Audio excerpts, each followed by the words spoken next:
시청자 여러분, 안녕하십니까. 9월 9일 월요일 JTBC 뉴스 아침엔 시작합니다. 조국 법무부 장관 후보자에 대한 임명 여부가 이르면 오늘 최종 결정될 것으로 보입니다. 문재인 대통령이 임명을 강행할지 아니면 지명을 철회할지 관심이 모아지고 있습니다. 더불어민주당과 정부, 청와대 고위 관계자들은 어젯밤 늦게까지 회의를 갖고 조 후보자의 거취를 논의했습니다. 앞서 민주당은 조 후보자를 임명해야 한다고 의견을 모았고 자유한국당은 임명을 강행할 경우 밀란 수준의 저항에 부딪힐 것이라고 주장했습니다. 딸의 동양대 총장 명의의 표창장을 위조한 혐의로 조국 후보자 부인 정경심 교수를 재판에 넘긴 검찰이 주말 동안 수사를 이어갔습니다. 추석 전 정 교수를 불러서 딸의 입시를 둘러싼 의혹들에 대해 조사를 할 것으로 보입니다.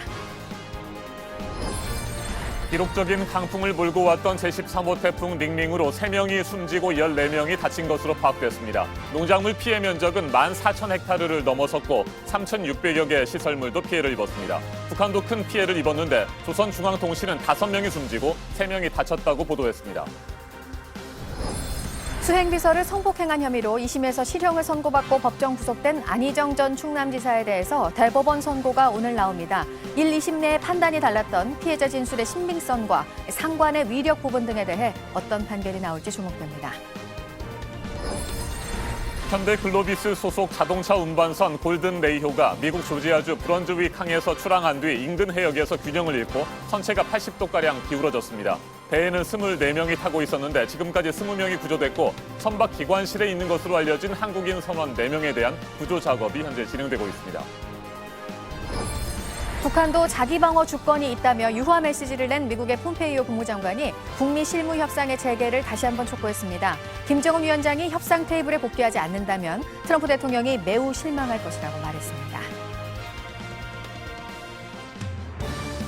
문재인 대통령이 조국 법무부 장관 후보자에 대한 임명 여부를 이르면 오늘 최종 결정하고 발표할 것으로 보입니다. 임명을 강행할지 아니면 지명을 철회할지 관심이 모아지고 있습니다. 어떤 선택을 하든지 후폭풍은 매우 거세게 몰아칠 전망입니다. 네, 임명이 강행되면 청와대와 검찰 간의 충돌로 비칠 수 있다는 점, 그리고 그런 과정에서 검찰 개혁이 마무리될 수 있을지 문제 등을 문 대통령이 고심을 하고 있는 것으로 보입니다. 어제 있었던 청와대 또 민주당 회의, 또 밤늦게까지 이어진 고위 당정청 회의에서도 이런 부분들이 얘기가 됐는데, 하지만 임명 기류에는 변화가 없는 것으로 전해지고 있습니다. 김소연 기자가 보도합니다. 지난 주말 문재인 대통령은 다양한 경로로 의견을 들으며 숙고의 시간을 가졌습니다. 인사청문 경과 보고서 재송부 기한이 6일로 끝나 7일부터는 임명이 가능했지만 어제까지 결론을 내지 않은 겁니다. 임명을 마냥 미룰 수만은 없습니다. 조 후보자 외에 최기영 과학기술정보통신부 장관 후보자 등 나머지 5명도 임명해야 합니다. 추석을 앞두고 내일 국무회의가 열리는데 여기에 새 장관들이 참석하려면 오늘 조 후보자의 임명 여부가 결정돼야 합니다. 어제 총리관저에서 비공개로 열린 고위 당정청 회의는 밤 늦게까지 이어졌습니다. 회의에는 이해찬 더불어민주당 대표와 이낙연 총리, 노영민 청와대 비서실장 등이 참석한 걸로 알려졌는데 결론을 내리는 자리는 아니었던 걸로 전해집니다. 결국 결단은 문 대통령의 몫이란 겁니다. 어제 오후 청와대 현안 점검회의와 민주당 최고위원회의도 잇따라 열렸습니다. 당초 청와대 내부에선 조 후보자가 여러 의혹을 충분히 해명했다고 봤지만 청문회 막판 후보자 부인이 재판에 넘겨지면서 상황이 복잡해졌습니다. 문 대통령은 임명 강행이 청와대와 검찰의 충돌로 비춰질 수 있고 법무부와 검찰 관계의 불안정성으로 검찰 개혁을 할 수 있을지 등을 고심하는 걸로 보입니다. 하지만 대다수 여권 관계자들은 조 후보자 임명 기류가 변하지는 않았다고 전했습니다. 검찰 개혁의 불가피성이나 국정 운영의 동력 등을 고려할 때 되돌리긴 어렵다는 겁니다. JTBC 김소현입니다. 조국 후보자를 둘러싼 여야의 입장은 여전히 팽팽하게 맞서고 있습니다. 더불어민주당은 조 후보자를 임명해야 한다고 의견을 모았습니다. 반면 자유한국당은 임명을 강행할 경우 밀란 수준의 저항에 부딪힐 것이라고 주장했습니다. 조익신 기자가 보도합니다. 더불어민주당은 어제 오후 긴급 최고위원회의를 열어 조국 후보자 임명 문제를 논의했습니다. 비록 검찰이 조 후보자의 배우자를 기소했지만 조 후보자는 그대로 임명해야 한다고 의견을 모았습니다. 이해찬 대표는 어제 저녁 열린 고위 당정청 회동에서 이 같은 뜻을 청와대에 전달했습니다. 검찰을 향해선 강력한 경고의 메시지를 보냈습니다. 윤석열 검찰총장의 이름까지 거론했습니다. 윤석열 검찰총장이 이러한 잘못된 방식에 대한 철저한 조사와 함께 책임질 사람이 있을 경우 이에 대한 책임을 물어야 한다는 의견이 있었습니다. 자유한국당도 최후 통첩이란 표현을 써가며 청와대를 압박했습니다. 조 후보자가 스스로 물러나거나 지명을 철회하라고 다시 한번 목소리를 높였습니다. 조국이 법무부 장관에 임명되는 순간 특검과 국정조사를 실시할 수밖에 없지 않겠습니까? 법무부 장관과 부인이 동시에 특검의 수사를 받는 조 후보자 임명을 강행한다면 그날이 정권 종말의 시작이 될 것이고 밀란 수준의 국민 저항이 있을 것이라는 경고도 했습니다. JTBC 조유신입니다. 조국 후보자의 부인 정경심 교수가 지난 6일 밤 전격적으로 재판에 넘겨졌죠. 검찰이 단 한 차례 소환 조사도 없이 정 교수를 기소한 만큼 조만간 조사가 이뤄질 것이라는 관측이 지배적입니다. 일단 지난 주말에는 검찰이 정 교수를 소환하지 않았습니다. 김나은 기자가 보도합니다.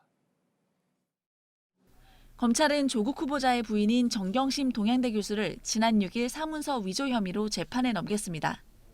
그러자 주말 사이 검찰이 정 교수를 불러 조사할 것이란 관측이 많았습니다.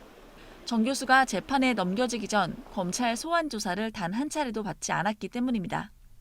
일단 검찰은 지난 주말 이틀 동안은 정 교수를 소환하지 않았습니다. 하지만 소환 조사 없이 서둘러 정 교수를 기소한 데 대한 비판도 나오는 만큼 추석 전에는 조사가 이뤄질 거란 전망입니다.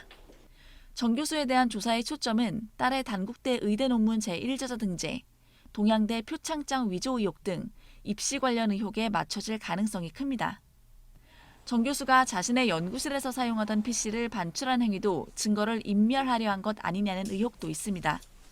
앞서 이 컴퓨터에서 동양대 총장 직인 파일이 나왔다고 알려지기도 했습니다.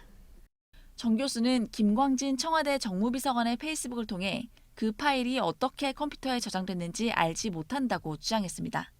JTBC 김나은입니다. 기록적인 강풍을 몰고 왔던 제13호 태풍 링링으로 3명이 숨지고 14명이 다친 것으로 파악됐습니다. 농작물 피해 면적은 14,000헥타르를 넘어섰고 3,600여 개 시설물도 피해를 입었습니다. 추석을 앞두고 수확 작업이 한창이던 농가와 양식장의 피해도 심각합니다. 사과나무는 뿌리채 뽑혔고 양식장의 그물은 찢어졌습니다. 윤두열 기자가 피해 현장을 취재했습니다. 충북 영동의 한 사과밭입니다. 태풍이 이곳을 덮치면서 보시는 것처럼 쑥대밭으로 변했습니다. 이 사과가 떨어지는 낙과 피해 정도가 아니라 사과나무 150여 그루가 아예 뿌리채 뽑혔습니다. 6년 동안 키운 나무는 모두 베어야 합니다. 올해는 사과가 늦게 연글어 추석을 앞두고 한창 수확을 하고 있었습니다. 살리지 못해 이거. 이게 지금 한참 수확할 시기인데 이게 물건도 차고 좋은 거 나올 시기인데 이렇게 돼버려갖고 지금. 고추밭에선 그나마 성한 걸 골랐다지만 바구니 하나를 채우기가 쉽지 않습니다. 바람이 너무 많이 불어가지고 이 고추가 다 떨어져 있어 이렇게. 비닐하우스 안에선 하늘이 훤히 보입니다. 뼈대만 앙상하게 남았습니다. 엄청 불었어요. 나도 막 쓰러지고 그랬거든요. 콱 날르면서 말도 못했어요. 진짜 나. 그물이 찢어졌습니다. 건져 올려봐야 고기는 보이지 않습니다. 충남에서 가장 큰 우럭 양식장도 바람과 파도에 피해가 컸습니다. 보시는 것처럼 양식장 작업대 곳곳이 부서져 있습니다. 저쪽을 보시면요, 부표통이 위쪽으로 향해 있는데 강한 바람에 양식장이 아예 뒤집힌 겁니다. 그냥 애타는 마음 잡고 그냥 바깥에서 기도만 하고 있었습니다만 파도가 높으니까 그 양식장을 뒤덮고 간다는 얘기입니다. 태풍 링류로 전국에서 농지 14,500헥타르가량이 피해를 입었습니다. 전남 흑산도에선 전복과 우럭 양식장이 부서졌고 제주에선 넙치 22,000마리와 돼지 500마리가 폐사하는 등 피해가 잇따랐습니다.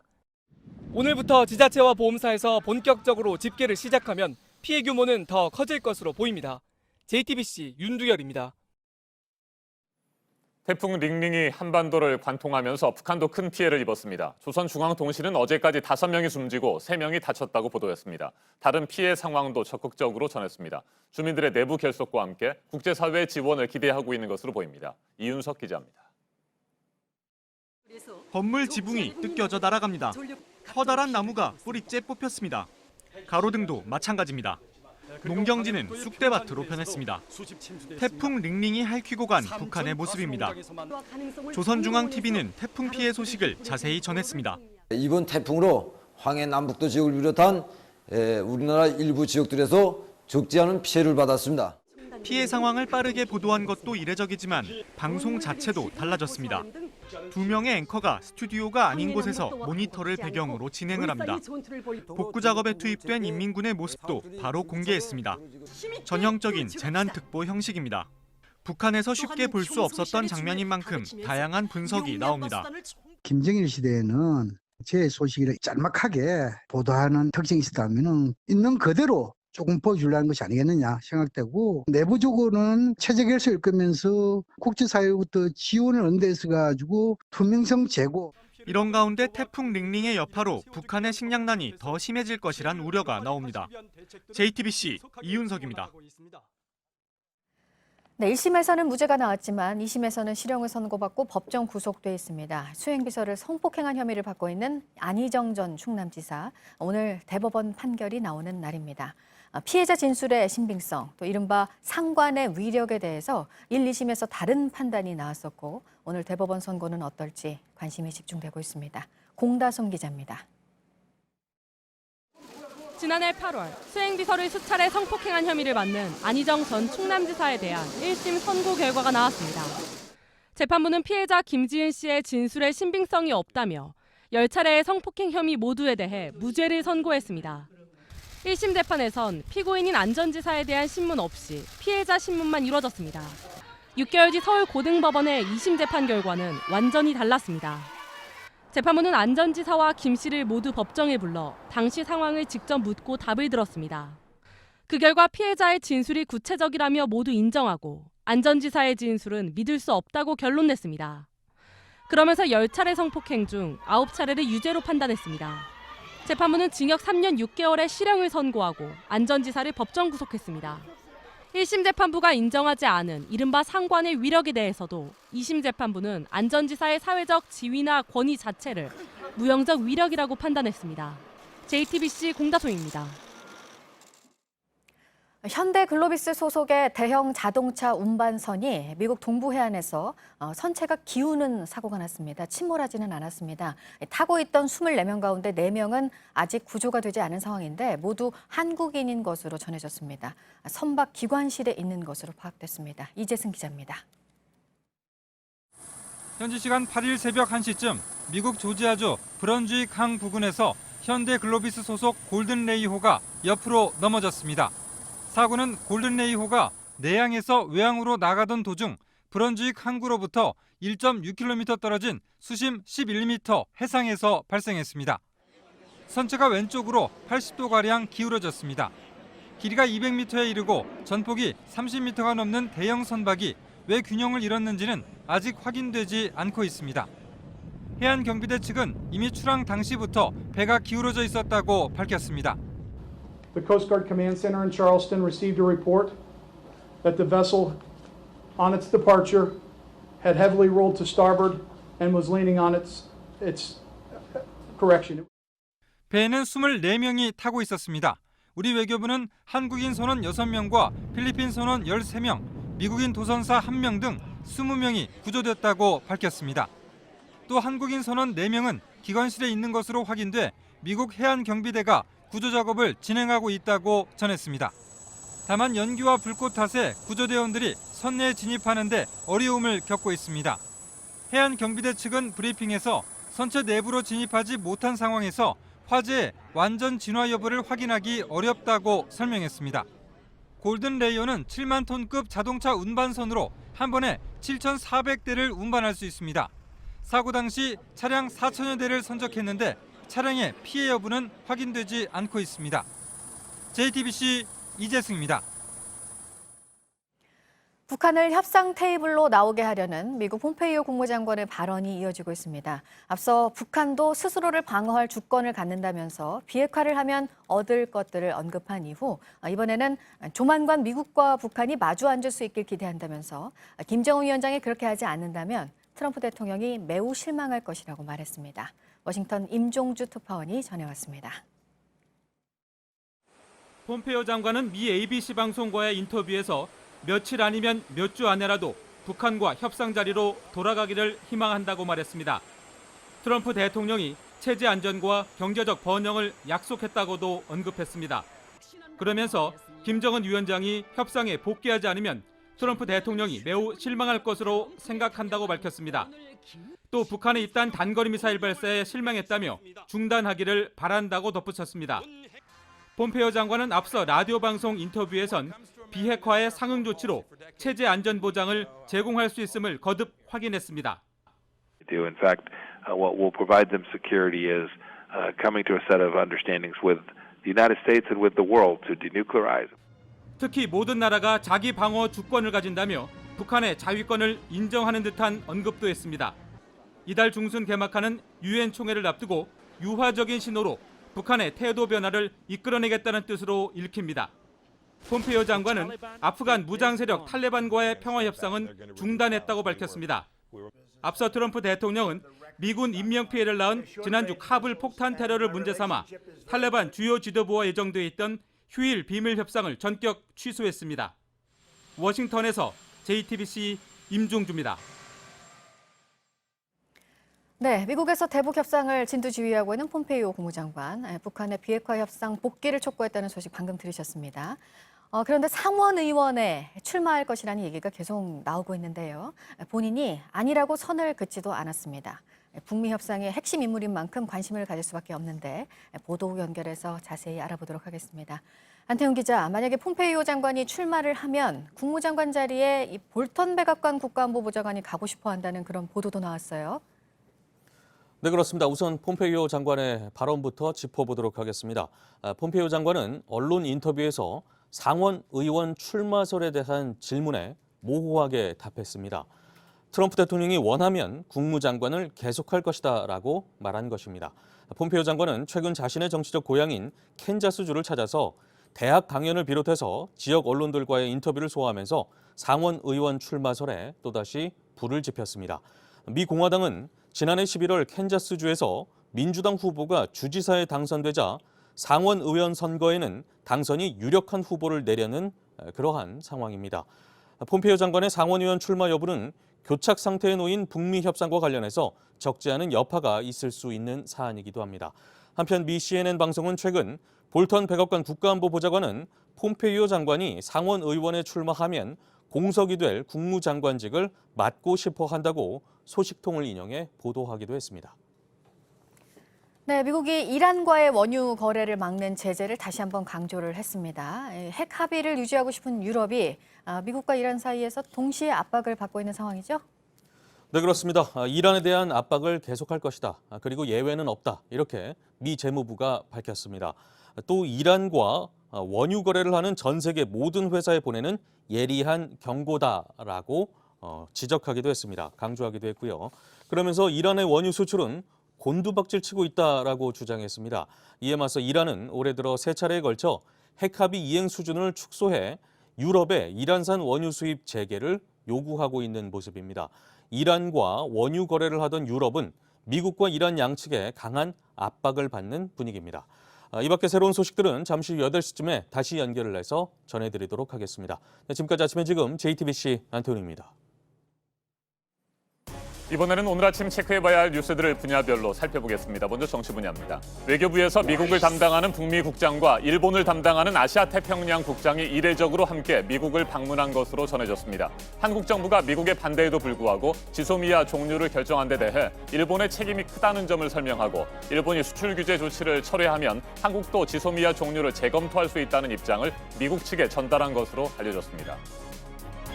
외교부에서 미국 정부를 상대로 외교 활동을 벌이는 북미 1과장에 박은경 외교부 장관 보좌관이 내정된 것으로 알려졌습니다. 박 보좌관이 임명되면 여성으로서는 처음입니다. 강경화 장관이 취임한 이후 여성 외교관들의 활동 영역이 넓어지고 있다는 분석입니다. 군에서도 여성의 영역이 확대되고 있습니다. 육군 최초로 여군이 해안경계부대 중대장으로 배치됐는데 39사단 고성대대 해안중대장으로 부임한 정희경 대위입니다. 지난해 국방부가 해안부대 여군 장교 배치를 검토하겠다고 발표한 이후 처음입니다. 한국개발연구원 KDI가 우리 경제가 반년째 부진한 상태에 빠져 있다는 진단을 내놨습니다. 소비, 투자, 수출 모두 그렇고 특히 수출이 가장 좋지 않다면서 경제가 더 나빠지고 있는 건 아니고 옆으로 횡보하는 모습이라고 설명했습니다. 고속열차인 KTX와 SRT 객실 승무원들이 공동 파업에 들어가기로 했는데요. 예고가 돼 있는 파업 기간에 추석 연휴가 끼어 있습니다. 코레일의 자회사 소속인 이들은 본사의 직접 고용을 요구하고 있습니다. 상조업체 관련 정보를 제공하는 내상조 찾아줘 사이트 서비스가 오늘부터 시작이 됩니다. 공정거래위원회가 운영을 합니다. 86개 상조회사의 자산 규모 그리고 지금까지 본인이 낸 납입금 내역 등을 확인할 수 있습니다. 계속해서 사회 분야 뉴스입니다. 어젯밤 10시쯤 경남 고성군의 한 모텔에서 불이 났습니다. 30대 투숙객이 미처 빠져나오지 못하고 연기에 질식돼 숨졌습니다. 경찰이 정확한 화재 원인을 조사하고 있습니다. 정부가 이번 추석 연휴 기간 고속도로와 주요 도로에서 쓰레기를 무단으로 버리는 행위를 집중 단속합니다. 지난해에는 적발시 행정 계도 위주로 조치했지만 이번에는 계도 없이 곧바로 과태료를 부과할 방침입니다. 지난달 말 구급차를 타고 병원으로 이송되던 도중 구급대원을 때리고 욕을 한 30대 남성이 구속돼 수사를 받고 있습니다. 소방차 출동을 방해하거나 구급대원을 폭행하는 것을 막기 위해서 지난해 119 광역수사대가 출범한 이후 첫 번째 구속 수사입니다. 벽동기 세태를 풍자하고 우리 국민의 애환을 대변하는 시사 만화로 자리매김한 고바오 영감의 작가 김성환 화백이 어제 노환으로 벌세하면서 고인을 추모하는 목소리가 이어지고 있습니다. 고바오 영감은 근대 만화 최초로 기록문화재로 올랐고 최장수 단일 시사 만화로 한국 기네스북에도 등재가 됐습니다. 초면인 20대 여성을 강제추행한 혐의를 받고 있는 뮤지컬 배우 강은희 씨가 1심에서 실형을 선고받고 법정 구속돼 현재 출연 중인 작품과 예정돼 있는 작품에서 모두 하차를 했습니다. 우리나라를 찾은 세계적인 첼리스트 요요마, 한반도의 평화를 바라는 콘서트를 어제 열었습니다. 오늘은 파주 도라선역에서 열리는 DMZ 평화음악회에서 공연을 이어갑니다. 수도권 서남부권에서 서울 중심 지역으로 가는 시간이 30분 안팎으로 줄어들게 될 신안산선이 오늘 착공에 들어갑니다. 안산 시흥에서 여의도까지 15개 정거장으로 만들어지는데요. 개통은 2024년으로 잡고 있습니다. 임금 협상에서 사측과의 이견을 좁히지 못하면서 지난달에는 부분 파업을 했던 한국 GM 노조가 전면 파업에 들어갑니다. 추석 연휴 전인 오늘부터 사흘 동안입니다. 대우자동차 시절인 1997년 이후 22년 만이자 미국 GM으로 인수되고 첫 전면 파업입니다. 조국 법무부 장관 후보자에 대해서 문재인 대통령이 오늘은 결정을 내릴 것으로 보이는데요. 이런 가운데 조 후보자 사퇴를 촉구하는 서울대학교 학생들의 집회가 오늘 세 번째로 열립니다. 부산대에서도 오늘 세 번째 촛불 집회가 예정이 되어 있습니다. 주목할 만한 분야별 뉴스들 체크해드렸습니다. 이어서 기상정보입니다. 태풍 닝닝은 물러갔지만 저기압의 영향으로 다시 전국에 비 소식이 있습니다. 지금은 서울과 경남 지역을 제외한 대부분 지역에 비가 오고 있고요. 제주에는 호우특보 발효 중인 가운데 시간당 20mm 안팎으로 강하게 쏟아지고 있습니다. 비는 점차 거의 모든 지역으로 확대되겠고 중부지방의 경우 모레까지 비가 길게 이어지겠습니다. 남부와 제주는 내일은 대체로 소강 상태를 보이겠고요. 모레 수요일 다시 비가 오겠습니다. 일단 내일까지 비의 양은 중부지방의 많은 곳은 100mm 이상, 그 밖의 지역은 최대 40에서 60mm로 예상됩니다. 오늘 낮 기온은 서울과 강주 29도, 대구는 31도로 어제보다 오르면서 불쾌지수가 높겠습니다. 북한도 30도 안팎으로 늦더위가 이어지겠습니다. 계속해서 비슷한 수준의 기온 나타나면서 한낮에는 덥게 느껴질 수 있겠습니다. 기상정보였습니다.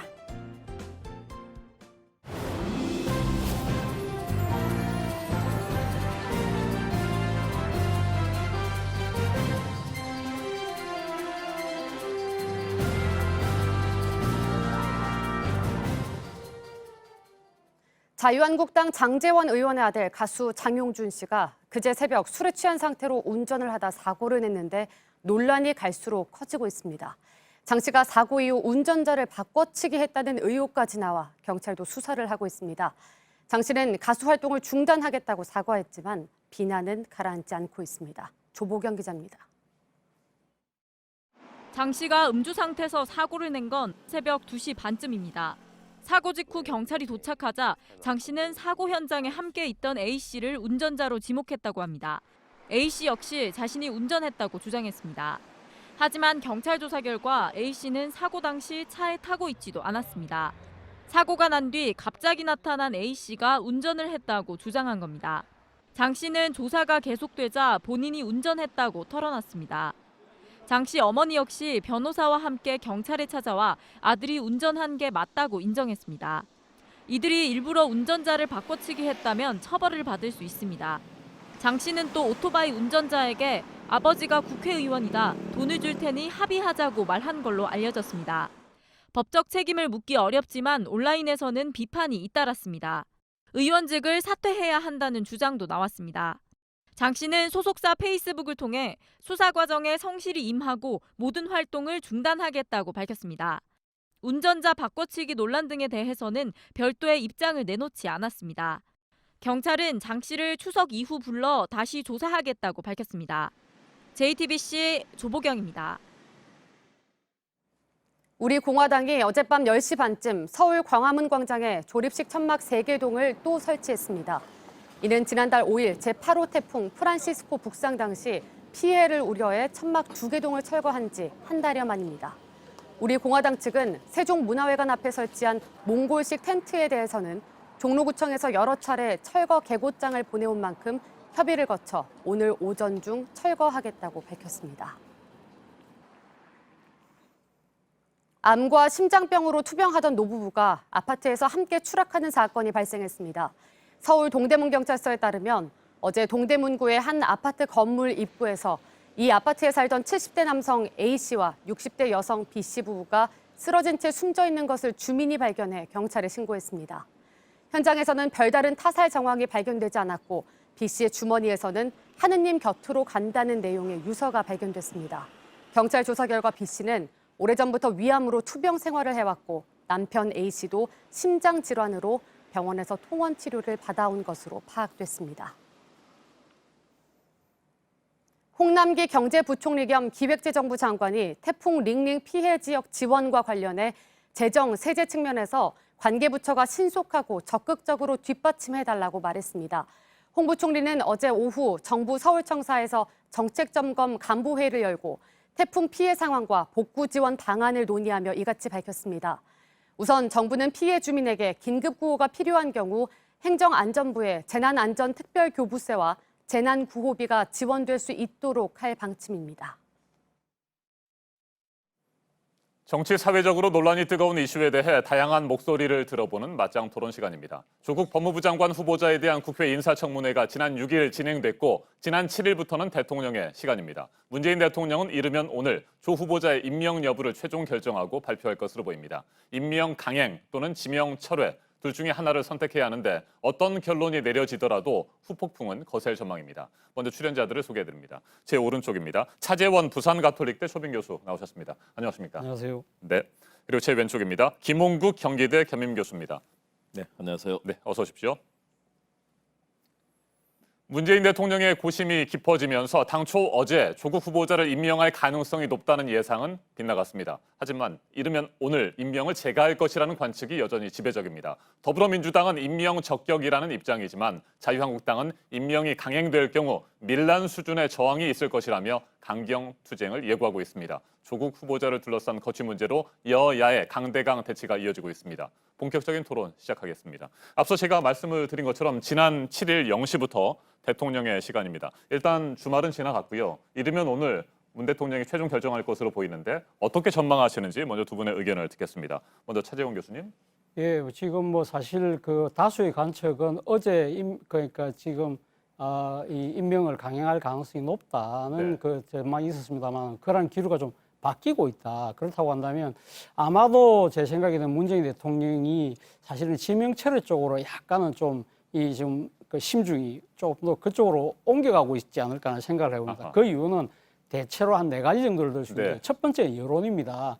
지금 조국 그 후보자의 기자간담회 그리고 또 연이어서 국회 인사청문회를 끝나고 난 뒤에 여론이 그렇게 썩 이 반등하고 있지 않다는 겁니다. 그러니까 지금 민심은 천심이란 말 그 자체로 여론이 이렇게 왜 이래 지금 반대 여론이 높을 것인가. 그것은 아마 지금 그 촛불혁명으로 집권했던 문재인 정부가 가장 내세우고 있는 공정과 정의라는 가치가 사실은 조국 후보자의 둘러싼 의혹에서 많이 지금 그러니까 국민들을 크게 실망시켜드렸다. 그런데 이번 그 기자간담회와 청문회를 통해서 말끔하게 해소되지 못했다는 그런 측면들, 그런 부분들이 상당히 민심의 입안을 지금 그러니까 지금 부추기고 있는 것이 아닐까, 그런 측면에서 본다고 한다면 대통령 입장에서는 민심을 이렇게 거스르고 임명하기는 쉽지 않을 것이다. 두 번째는 검찰 개혁이라는 겁니다. 검찰 개혁적 측면에서 본다고 한다면 현직 법무부 장관이 임명됐을 경우에 현직 법무부 장관의 부인이 기소된 상황에서 과연 어떠한 그 형태의 그 검찰 개혁의 조치가 그것이 선의로 받아들여질 것이냐는 문제입니다. 네. 그것은 아마도 이 지금 보수 야당을 비롯해서 상당한 또 보수 언론들 같은 경우는 어떠한 식의 조치라도 그것은 검찰에 대한 보복으로 규정할 가능성이 높다는 겁니다. 그럴 경우에 사실 그 검찰 개혁에 대한 이 여러 가지 정당성 자체가 훼손될 수가 있다는 거죠. 세 번째는 국회 입법적인 차원에서 또 아마 들여다볼 가능성이 높다는 겁니다. 사실은 이 지금 이 검찰 개혁을 비롯한 사법 개혁과 관련된 것은 지금 패스트트랙을 통해서 지금 그 패스트트랙이 올라가 있지 않습니까? 네. 그렇다고 한다면 물론 이 지금 패스트트랙이 올라가 있기 때문에 국회 본회의까지는 그대로 가겠지만 문제는 국회 본회의 갔을 때 과연 의석의 과반수를 확보할 수 있느냐의 문제입니다. 지금 당장 조국 후보자를 둘러싸고 지금 사법 개혁에 대해서는 찬성하고 있는 이 지금 민주평화당 그리고 민주평화당에서 이탈하신 분들 이런 분들이 지금 대거 반대를 하고 있거든요. 네. 그렇다고 한다면 과연 이 지금 국회에서 과반을 확보할 수 있느냐 그런 현실적인 고민도 하지 않을 수 없는 것이고요. 네 번째는 그겁니다. 네 번째는 지금은 우리가 국가적 위기적 상황이라는 겁니다. 지금 일본의 경제 보복이라든지 미국과 중국의 이 지금 그 무역 전쟁에 따른 경제적 여파 그리고 또 북한의 이단 도발 이러한 상황에서 지금 진보 진영마저 이렇게 시민사회가 두쪽나고 있다는 이 언론 보도가 있습니다만은 이러한 식으로 이 임명을 강행했을 경우에 국론이 분열되고 대립과 갈등이 심화됐을 경우에 국가적인 여러 가지 현안들을 다루는 데 있어서 부담이 커질 수밖에 없다. 그런 차원에서 본다고 한다면 대통령 입장에서는 아마도 제 생각에는 조심스럽게 지금 관측을 하는 겁니다만 조금 임명 철회 쪽으로 좀 기울고 있지 않을까라는 생각을 해봅니다. 네, 앞서 제가 임명을 강행할 것이라는 전망이 지배적이다 이렇게 말씀을 드렸었는데 그러니까 교수님께서는 문재인 대통령이 지난 주말 숙고에 숙고를 거듭한 끝에 지명 철회 쪽으로 조금 더 기울어진 것이 아니냐 이렇게 보신다는 말씀이십니다. 예. 그러면서 네 가지 여러 예. 가지의 배경과 상황들을 설명을 해주셨습니다. 민심이 변했고 예. 그다음에 검찰 개혁을 위해서 지명 철회가 오히려 바람직하다라는 생각이시고 이게 국회에서 패스트트랙에 올라가 있는 사법개혁 법안을 처리하는 문제를 생각했을 때에도 지명 철회가 낫다는 판단이시고 그다음에 국가적인 위기 상황 위기 크게 상황. 네 가지 이유와 배경을 설명을 해주셨습니다. 알겠습니다. 굉장히 많은 것들을 얘기해 주셨는데 좀 더 구체적인 얘기는 잠시 후에 하도록 하고요. 김홍국 교수님의 전망도 좀 들어보도록 하겠습니다. 오늘 어떤 결정이 내려질까요? 네, 차 교수님 말씀 저는 공감하는 부분이 많습니다. 대통령의 역할은 결국은 국정을 성공적으로 완수하는 거고요. 장관 한 사람 이걸 놓고 국정 전체를 어그레트해서는 안 된다는 측면에서 대통령의 인사는 굉장히 신중하고 또 의미 있는 역할이 돼야 된다. 네. 아마 주말에 숙고를 많은 분들 언론들 얘기도 듣고 국민 여론도 수렴했을 때 저는 임명을 하는 쪽으로 대통령 인사권을 갈 것이다. 이것은 강행이라고 표현하는데요. 강행이 아니라 저는 대통령이 정당한 인사권을 국민들께 보여드리는 거다. 그 이유는 첫 번째 여론입니다. 여론은 옳은 조사도 있고 또 여러 가지 갈라지는 조사도 있고 많은 부분이 있습니다. 국민들께서 지금 상황에 대해서 많이 청문회를 통해서 상당히 정리된 측면도 있고 아직도 정리되지 않은 부분이 있습니다. 저는 추후에 이제 검찰 조사를 통해서 이루어지는 부분이 있을 거고요. 이 부분에 있어서 가장 중요한 정치적인 여론. 다시 말해서 정의당이 데스노트에서 과거 같으면 낙마 쪽으로 갈 것이냐. 결국은 대통령의 인사권을 존중하는 쪽으로 최종 결정을 내렸습니다. 정치적인 정당의 측면의 여론과 국민 여론 전반적으로 저는 임명을 갈 수 있는 그 길은 만들어졌다. 그리고 특히 앞으로 이제 야당과의 협력들을 이끌어내야 될 텐데 자유한국당은 예초부터 낙마를 위해서 모든 부분에 사실은 그동안 뭐 거의 모든 장애 투쟁을 하지 않았습니까? 아마 이후에도 그럴 거라고 봅니다. 지명 철회를 하든 또는 임명을 하든 아마 그런 상황이 벌어질 텐데요. 최대한 국정의 동력을 끌어내기 위해서 함께할 수 있는 정파와 정당의 그런 협조를 구하고 또 자유한국당에 대해서도 이해를 구해야 되겠죠. 그러나 국정에 일은 해야 된다. 모든 국정에 발목 잡히고 아무 일도 할 수 없는 그런 상황을 계속 방치한다면 이것은 더욱더 어려운 국면이 될 겁니다. 저는 국정의 운영에 있어서 대통령과 정부 여당 중심을 잡고 그런 협력을 이끌어내는 것이 중요하고요. 그런 측면에서 대통령이 많은 의견 수렴을 하느라고 저는 주말에 숙고를 거듭했을 거라고 봅니다. 결론은 이런 정치적인 그리고 또 국회 내적인 그리고 또 국민들의 여론 전체를 저는 종합해서 그리고 청문회 당시에 나왔던 많은 얘기들 그 무수한 의혹 118만 뭐 정말 유례없는 그런 건의 그런 보도와 이런 부분이 있었고 야당에 정말 아주 굉장히 강한 공격이 있었지 않습니까? 그 와중에 후보자의 직접적인 불법이라든가 이런 부분 나타나지 않았다. 그렇다면 그런 전문성과 경륜 그리고 그동안 경험들 그다음에 평생 개혁과 뭐 군부 독조에 투쟁했던 조국 후보자가 검찰 개혁을 이룰 수 있는 그런 역량은 충분히 가지고 있다고 봅니다. 그런 측면에서 대통령이 저는 주말 동안 숙고를 했고 네. 오늘쯤엔 그런 임명 결정을 내리지 않을까 판단해 봅니다. 네, 정리를 해보면 김은국 교수께서는 임명을 하게 될 것이다 이렇게 전망을 하시는 겁니다. 임명을 강행하는 것이 아니고 정당한 대통령의 인사권 행사다 이런 말씀을 해주셨고 그 이유로 한 3가지 정도를 말씀을 해주셨습니다. 정치적인 여론이 임명 쪽으로 기울고 있다 이런 말씀이시고 국정의 동력을 이어가기 위해서는 임명이 필요하다. 그리고 후보자의 문제점이 나타나지 않았다. 확인되지 않았다. 이런 부분에 대해서 3가지를 말씀을 해주셨습니다. 두 분의 정치평론가의 전망과 분석을 들어봤습니다. 앞서 말씀을 해주신 것들은 평론가로서의 객관적인 분석이라고 보여지고요. 개인적으로 두 분께서는 어떤 입장을 가지고 계신지 물론 앞서 말씀하신 것과 큰 차이는 없을 것 같습니다만 현재 상황에서는 그러면 차재원 교수님은 지명 철회를 하는 것이 마땅하다 이렇게 보시는 겁니까? 저는 뭐 그러니까 국가적인 여러 가지 아까 위기 상황 뭐 그리고 또 이 여러 가지 국민적인 그러니까 이 국론의 분열, 대립, 심화, 갈등 이런 걸 봤을 때는 대통령께서 이번에는 한 번쯤은 그러니까 지금 이 조국 후보자 임명에 대해서 생각을 다시 좀 할 필요가 있지 않나 하는 생각이 듭니다. 사실 많은 분들이 지금 조국 후보자에 대한 임명을 철회할 경우에 검찰 개혁이 좌절되지 않을까라는 우려들을 많이 하시는데요. 네.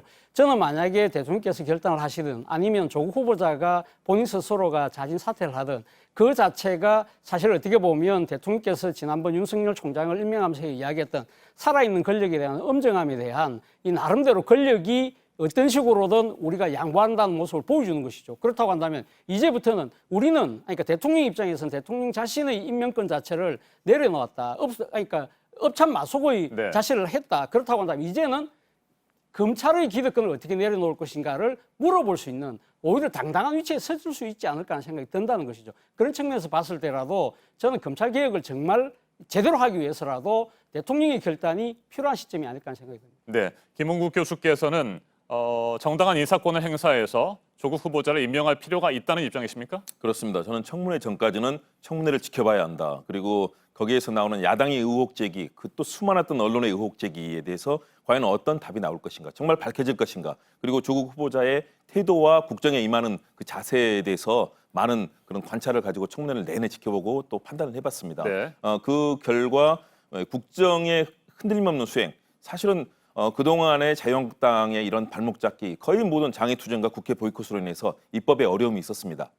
저는 앞으로도 계속될 거라고 봅니다. 최대한 정치권의 협력은 구하되 그러나 이런 잘못됐던 국정농단의 이런 과제들은 이제 개혁돼야 됩니다. 개혁되는 것들은 흔들림 없이 정말 중심을 잘 잡는 것이 중요하고요. 특히 이번 검찰의 이 모습들은 사실은 굉장히 성급하고 경솔한 행태였다. 정치권, 입법부와 대통령의 이런 임명과 관련된 절차가 이 절차가 진행되는 와중에 검찰이 보여줬던 모습들은 지나치게 또 정치적인 부분도 있었거든요. 원칙과 또 그런 정치적인 부분에 있어서 검찰이 앞으로 택해야 될 길, 그런 부분에 대해서 제대로 해나가야 되는 그런 역할이 있고요. 그렇다면 문재인 대통령이 아마 법조인 출신으로서 그 부분에 대해서 아마 주말 내내 숙고를 했을 거라고 봅니다.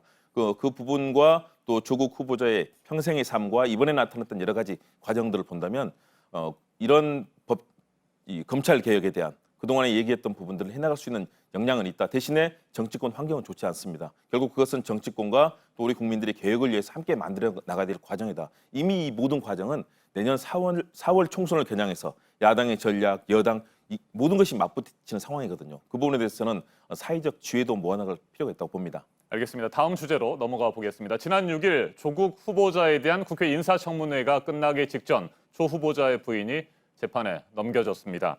그 전에부터 청와대와 검찰의 충돌 양상이 비춰졌었는데 그 갈등과 충돌 양상이 심화되고 있다 이런 분석들이 나오고 있습니다. 검찰의 수사에 대해서 어떻게 생각하시는지 두 분의 의견을 들어보도록 하겠습니다.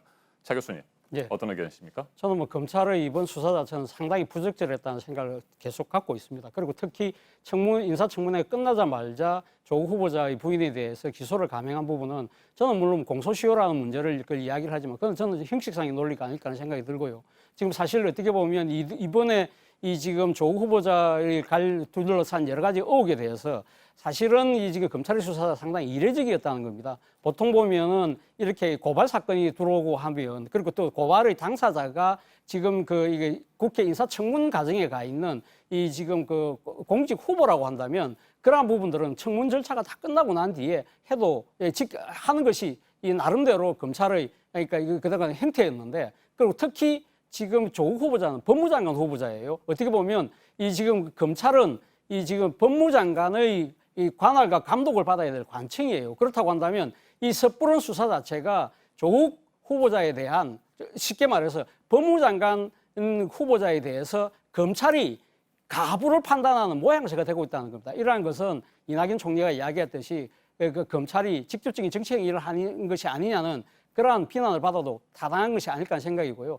무엇보다도 지금 검찰이 수사하는 과정에서 사실 어떻게 보면 조국 후보자를 둘러싼 여러 가지 그러니까 여론의 전환이 상당히 있을 때마다 공교롭게도 이상하게 검찰에서 흘러놓은 듯한 여러 가지 이야기들이 언론에 보도됨으로써 여론이 또 반전되는 그러한 모양새가 계속 되풀이되고 있다는 겁니다. 물론 검찰은 비사실을 공표하지 않았다고 이야기는 하고 있지만 어쨌든 검찰의 수사에서 모든 것이 비롯됐다는 측면에서 봤을 때는 저는 이번 검찰의 수사는 정말 부적절하다는 생각이 듭니다. 네, 잠깐 언급을 하셨습니다만 그렇다면 청와대와 정부, 여당이 비판하는 것처럼 검찰이 정치를 하고 있다고 생각하십니까? 저는 뭐 그런 측면이 분명히 있다고 생각합니다. 바로 그 때문에 지금 조국 후보자에 대한 임명을 강행하자는 이야기도 있습니다만 앞서도 제가 말씀드린 대로 지금 이런 검찰을 바로잡기 위해서는 저는 조국 후보자 말고도 또 더 좋은 분들이 상당히 많다고 생각합니다. 그리고 앞서도 제가 이야기했지만 이 지금 조국 후보자에 대한 임명을 강행하는 것보다는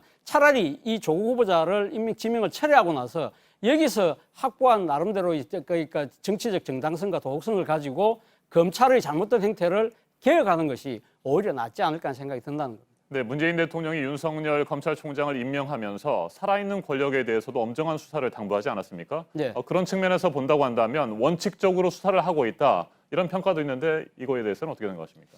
문제는 그러니까 지금 살아있는 권력에 대해서 그러니까 엄중함을 보이라는 대통령 말을 그대로 따르고 있느냐. 저는 그것을 핑계로서 그동안의 검찰이 그러니까 여러 가지 정치적인 행위에 개입해왔던 과거의 형태를 되풀이하고 있는 것이 아닐까 하는 생각이 든다는 것이죠.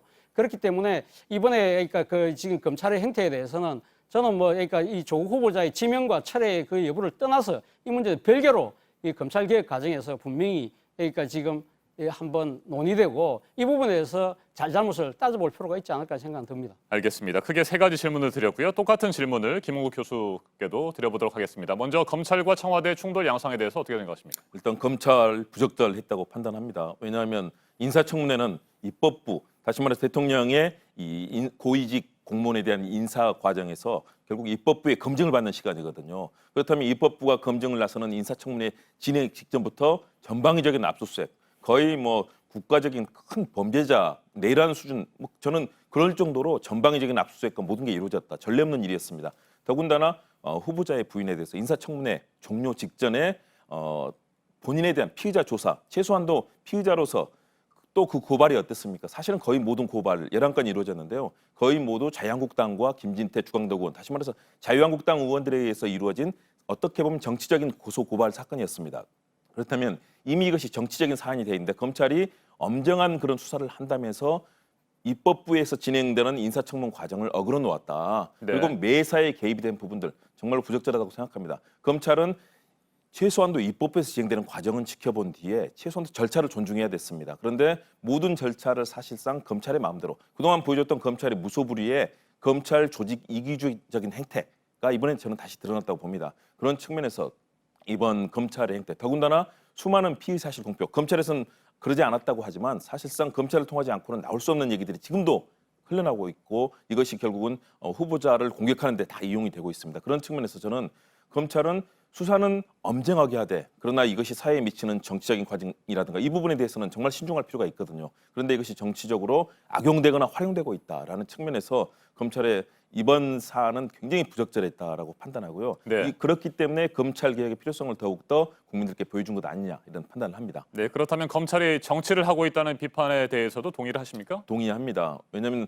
이 사안이 이렇게 입법부와 또 행정부가 진행하고 있는 여러 가지 이 법무장관이라는 사실은 정말 법무행정에 있어서 중요한 그런 최고위 공직자 아니겠습니까? 그런 부분에 있어서 입법부의 시간에 이렇게 검찰이 개입되고 있는 것들, 결국은 검찰 스스로의 앞으로의 검찰 이 조직의 이기주의, 많은 또 이 검찰 내부에서도 그런 비판적인 목소리가 나오고 있지 않습니까? 저는 그런 부분들에 있어서는 정치에 가까운 활동을 하고 있다. 이것은 반드시 바뀌어야 된다라는 생각을 합니다.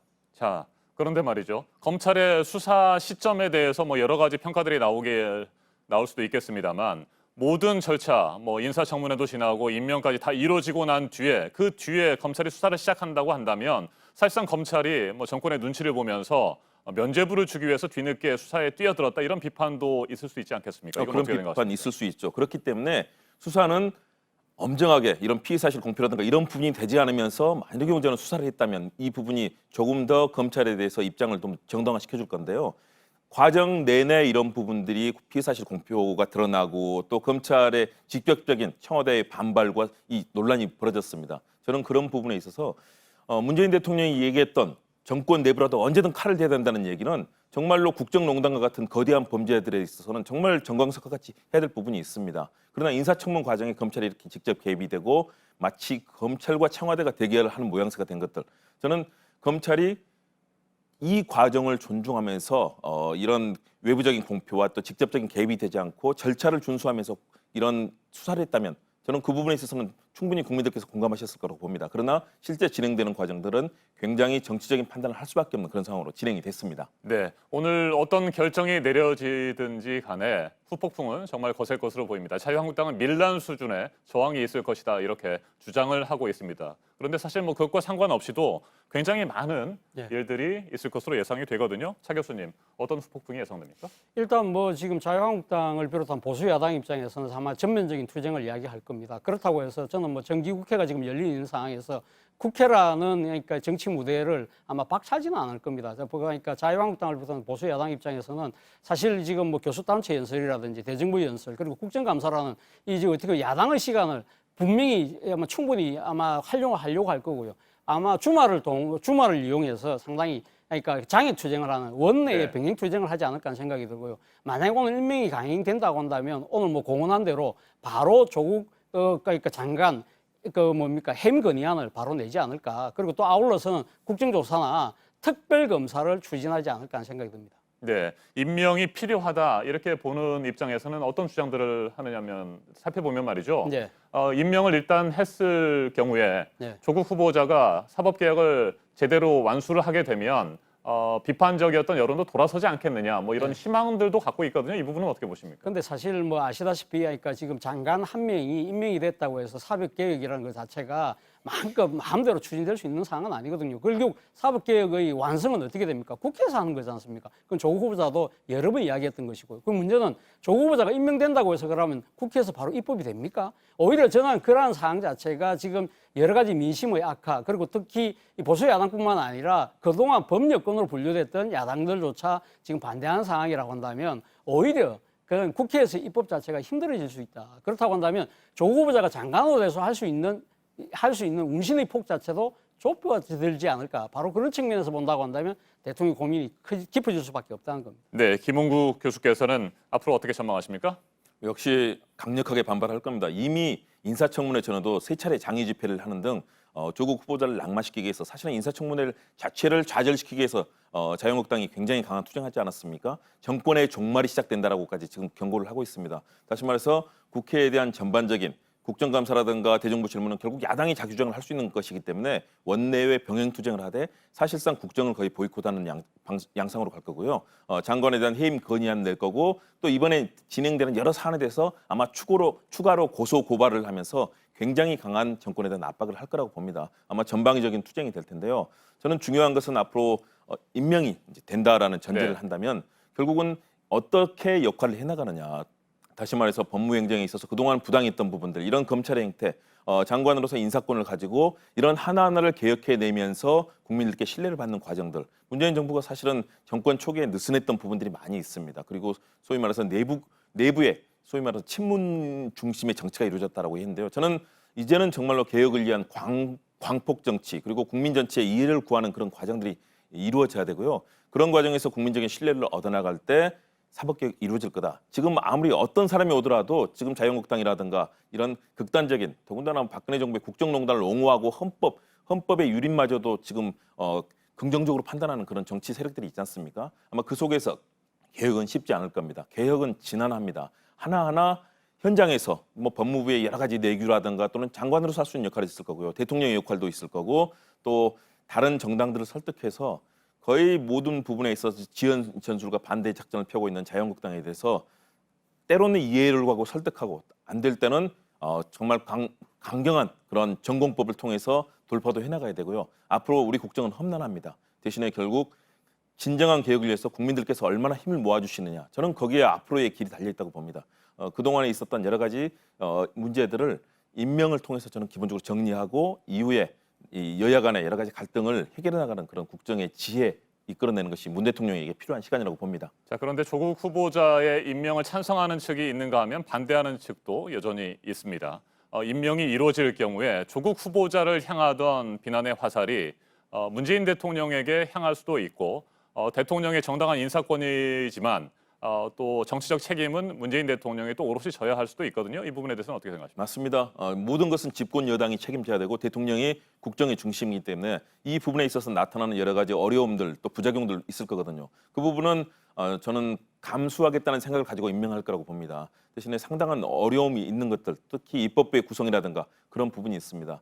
그렇기 때문에 이 하나하나 지금 국민들이 어려워하시는 민생의 문제, 경제의 문제 여러 측면을 적극적으로 국민들께 이해를 구하고 정책의 성공을 이끌어내는 것이 중요하다고 봅니다. 그럴 경우 국민들께서 힘을 모아주실 것이다. 그렇지 않다면 국정농단으로 피폐해졌던 우리 정치 자체가 굉장히 앞으로 혼란스러워질 수 있기 때문에 저는 국정의 중심을 잘 잡고 안정을 위해서 노력하는 그런 과정이 지금부터 정말 중요해졌다고 봅니다. 알겠습니다. 오늘 토론은 여기에서 마무리를 하도록 하죠. 문재인 대통령의 최종 결정을 지켜보도록 하고요.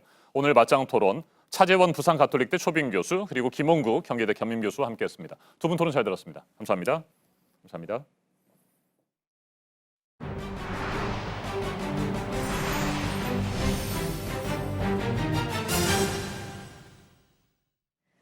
지인이라면서 추석 안부 인사를 한다고 연락을 해왔는데 돈을 가로채가는 사기인 경우 요즘 피해자가 늘고 있습니다. 최근에 어떤 피해 사례가 있었는지 이혜원 기자가 전해드리겠습니다. 친척이 연락해 급한 부탁이니 돈을 입금해주면 곧 되돌려주겠다고 합니다. 회사 동료가 결제 오류가 났다며 대신 상품권을 사달라고 부탁합니다. 프로필부터 말투까지 자연스럽지만 모두 사기입니다. 그 지인한테 좀 뭔가 도움이 되고자 해가지고 10만 원짜리 10장이어가지고 100만 원이잖아요. 돈을 달라고 하면 의심부터 하고 반드시 실제 본인에게 전화해 확인해야 합니다. 택기가 어느 정도 드렸습니다. 지금 현재 이용 중이신 고금리권 제목 이용하시는 부분들 10% 이하대 전환대환 대출로 연락을 좀 드렸습니다. 자영업을 하는 50대 김모 씨도 지난달 이런 수법에 당했습니다. 10만 원 내서 600만 원만 갚으면 대출에 4,600이 나온다. 회사도 현금이 급하니까. 근데 그 순간에 넘어간 거예요. 저금리로 유혹하며 수수료나 선입금 등 각종 명목으로 돈을 요구한다면 사기입니다. 사지도 않은 물건이 결제됐다는 문자도 최근 유행하는 수법입니다. 가진 게 없다고 하면 개인정보가 도용된 것 같다.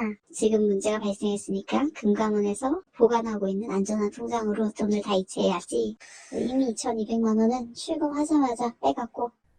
이 경우 받은 번호로 절대 전화하지 말고 실제 판매업체의 공식 고객센터로 문의를 해야 합니다. 경찰과 금감원 등 공공기관은 어떤 경우에도 돈을 이체하라고 하거나 금융거래 정보를 묻지 않는다는 점도 잊어선 안 됩니다. 피싱 사기의 피해자는 지난해 4만 8천 명을 넘어섰습니다.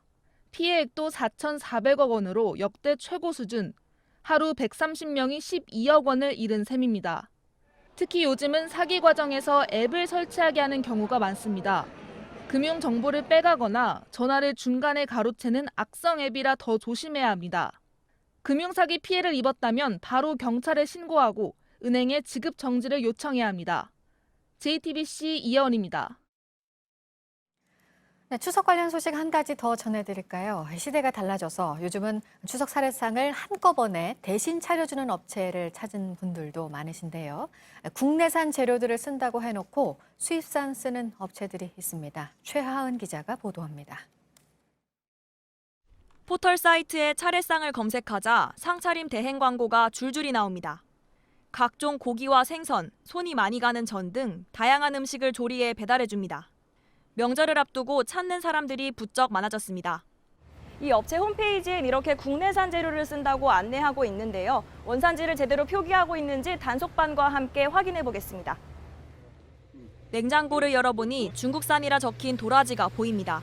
이건 중국산이에요? 또 다른 거는? 우리 농산물이라 표기한 품목 중 4개를 수입산으로 쓰고 있었습니다. 실제 원산지 좀 계속 기재해 주시겠어요? 중국하고 콩나물은 몰라.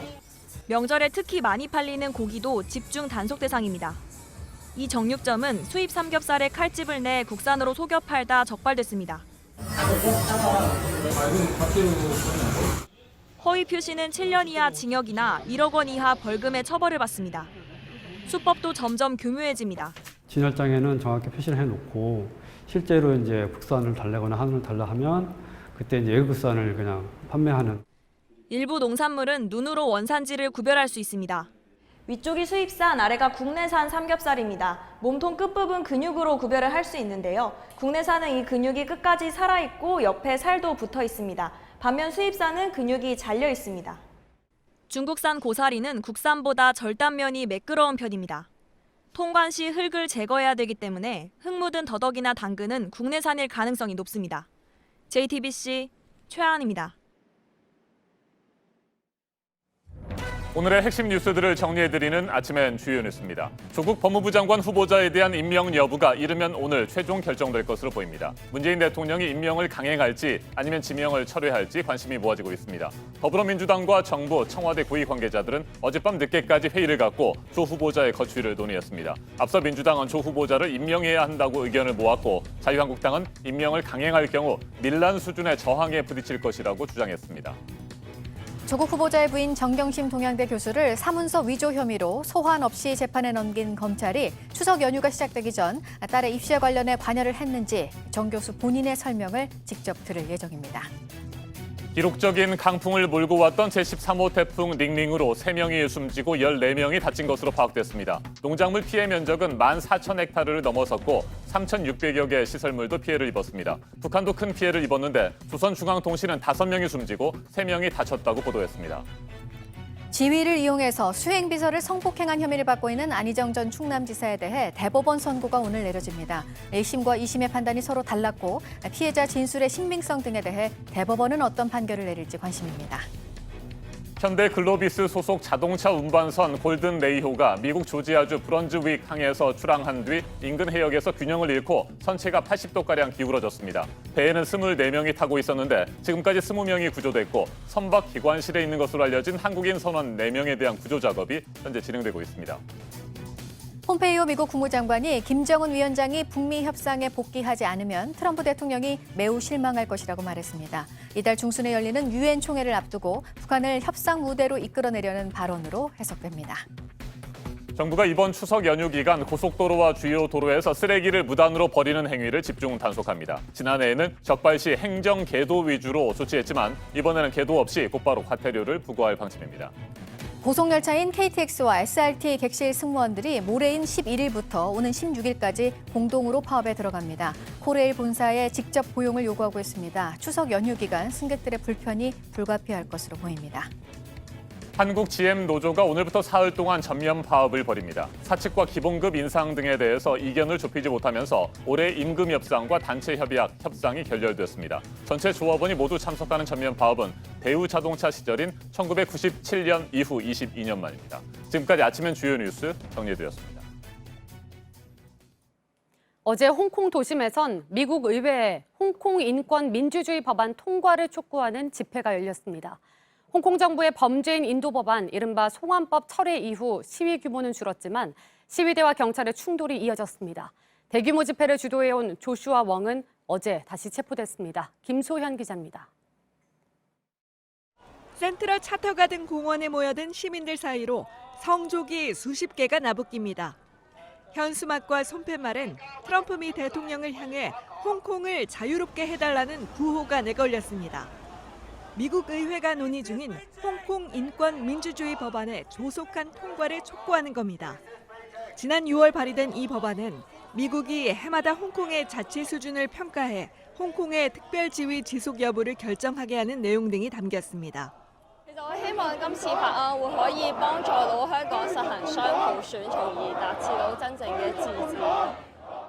시위대는 홍콩 주재 미국 총영사관까지 행진한 후 영사관 측에 법안 통과를 촉구하는 청원서를 전달했습니다. 평화롭게 진행되던 시위는 오후 늦게 경찰과의 충돌로 번졌습니다. 시위대는 폐품을 쌓아놓고 불을 지르는가 하면 보도블럭을 깨서 던졌고 경찰은 최루탄을 쏘며 진압에 나섰습니다. 다만 홍콩 정부의 송환법 철회 이후 시위 규모는 수만 명으로 크게 줄었습니다. 대규모 집회를 주도해온 민간 인권 전선에 오는 15일 집회에 얼마나 많은 인원이 참가할지가 향후 시위의 가늠자가 될 걸로 보입니다. 이런 가운데 송환법 반대 시위를 이끌어온 조슈아 웡 데모시스토 당 비서장이 어제 또 체포됐습니다. 대만에서 귀국하던 중 보석 조건을 어겼다는 이유로 공항 세관에서 경찰에 붙잡힌 겁니다. 웡은 성명을 통해 오늘 공판 후 풀려날 걸로 예상한다고 밝혔습니다. JTBC 김소현입니다. 스리랑카에서 거리 행사에 나선 코끼리가 놀라 날뛰는 바람에 17명이 다쳤습니다. 화려하게 꾸민 코끼리가 주위의 소란에 놀라서 날뛰기 시작합니다. 주변에 있던 사람들은 피할 새도 없이 코끼리의 발에 차이고 밟혔습니다. 현지 시간 7일 스리랑카 남부의 한 마을에서 불교 행사 도중 벌어진 일인데요. 이날 행사에서 모두 2마리의 코끼리가 이렇게 놀라 도망치면서 17명의 사람들이 다쳤습니다. 행사장에서 어쩌다 소란이 시작된 건지는 아직 알려지지 않았습니다. 호주 동부 지역에 산불이 번지면서 문화유산으로 등재된 숙박시설이 불탔습니다. 레밍턴 국립공원 안에 자리 잡고 있는 이 건물은 1933년에 지어졌는데요. 나무로 지어진 이 건물에 산불이 옮겨 붙으면서 불이 건물 전체로 번졌습니다. 당국이 비행기를 동원해 산불을 진화하는 한편 이 숙박시설의 피해 상황을 파악하고 있습니다. 현지 시간 7일 미국 네바다주에서는 경비행기가 추락하는 사고가 있었습니다. 비행기가 이륙한 직후 기계적인 결함을 알아챈 조종사가 비상 착륙을 시도했지만 결국 추락하고 말았는데요. 이 사고로 2명이 숨지고 3명이 다쳤습니다. 당국이 정확한 사고 경위를 조사하고 있습니다. 미국 워싱턴주에 번개를 동반한 폭풍이 몰아치면서 3시간 동안 1000번 넘게 번개가 하늘을 갈랐습니다. 하늘에 쩍 하고 금이 가듯 번개가 번쩍번쩍 내리칩니다. 현지 시간 7일 미국 워싱턴주에 천둥과 번개를 동반한 폭풍이 몰아쳤는데요. 3시간 동안 번개가 1200번 이상 집중적으로 내리치면서 일대가 정전되기도 했습니다. 기상당국에 따르면 이날 밤에 총 2000번이 넘는 번개가 내리쳤다고 하는데요. 다행히 인명피해는 없는 것으로 알려졌습니다.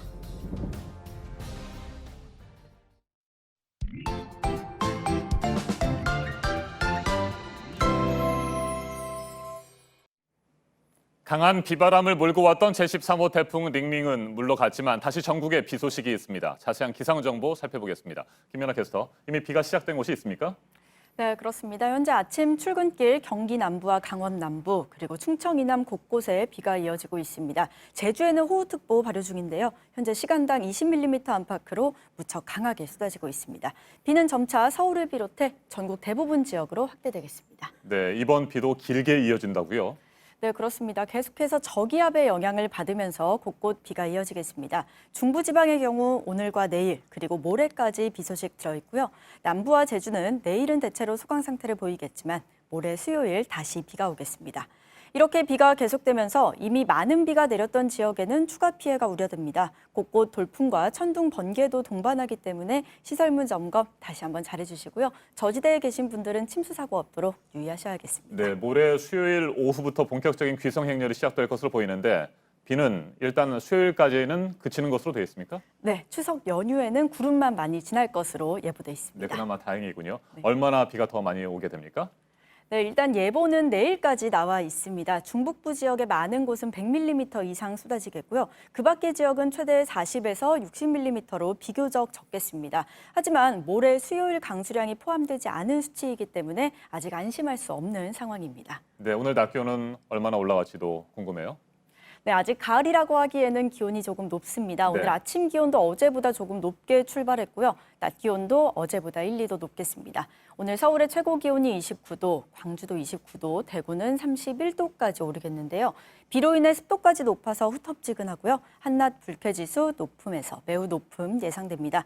오늘 비에 더위까지 한 주의 시작부터 쉽지 않을 것 같습니다. 네, 추석 연휴가 이번 주에 들어 있습니다. 힘들지만 힘내시고 한 주 잘 시작하시기 바랍니다. 김연아 캐스터 잘 들었습니다. 수고했습니다.